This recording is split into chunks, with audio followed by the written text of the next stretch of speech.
श्री स्वामी समर्थ.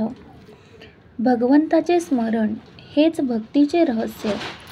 गोंदवलेकर महाराज म्हणतात, मी नाही तू आहेस हे जाणणे हीच खरी भक्ती होय.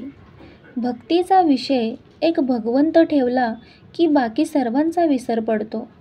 भक्ती केली की चित्त निर्विषय होते हे सांगावेच लागत नाही. स्वतःचे विस्मरण आणि भगवंताचे स्मरण हेच भक्तीचे रहस्य.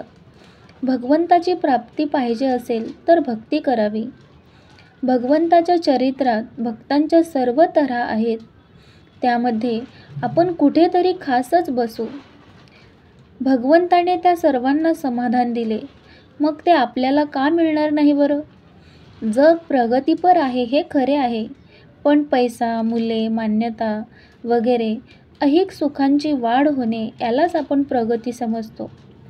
भगवंताची खरी भक्ती ही प्रगती होय. ही प्रगती बाहेर दिसण्यासारखी नाही. भगवंता वाचून यश हे अपयशच समजावे. कित्येक वेळा अपयश हेच यश बनते. म्हणून अपयश आले तरी ते भगवंताच्या इच्छेने आले असे समजून शांत राहावे. भगवंत आहे असे म्हणणे किंवा मानणे याचा अर्थ असा की ही सर्व सृष्टी भगवंताने उत्पन्न केली आहे. त्या सृष्टीचे तो रक्षण आणि पालन करतो. सृष्टीमध्ये अनेक समूह आहेत, त्यांचे सुद्धा रक्षण आणि पालन तोच करतो ना. त्या समूहांपैकी आपण एक जीव आहोत. आपलेही रक्षण व पालन तो सदा करीत आहे. खरे पाहिले तर प्रत्येक माणूस अद्वैताचाच अभ्यास करीत असतो. अद्वैतामध्ये नेणारे द्वैत आपल्याला पाहिजे आहे. भगवंत म्हणजे सगुण परमात्मा आहे.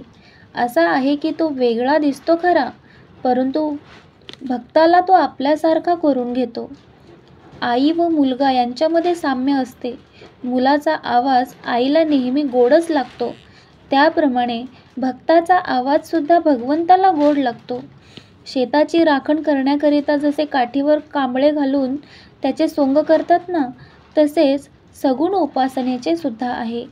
राखणदार हजर नसताना ते सोंग ज्याप्रमाणे शेताचे रक्षण करायला उपयोगी पडते, त्याचप्रमाणे निर्गुणाच्या अभावी परमात्म्याची आठवण करून देण्यासाठी सगुण हे उपयोगी पडते. डोंगराच्या माथ्यावर चढल्याशिवाय आपले पलीकडे असलेले गाव जसे आपल्याला दिसत नाही ना, तसे सगुण रूपमय झाल्याशिवाय निर्गुण होता येत नाही हो. जो भगवंतावर अवलंबून आहे तोच खरा स्वतंत्र होय.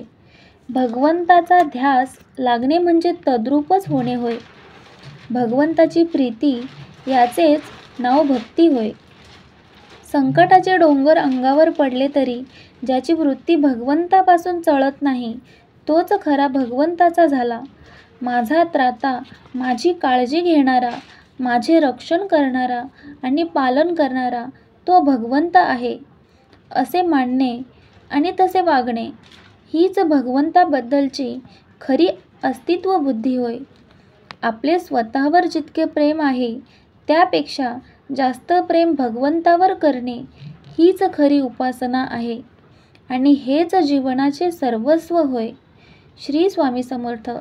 हा व्हिडिओ तुम्हाला कसा वाटला कृपया कमेंट करून नक्की कळवा.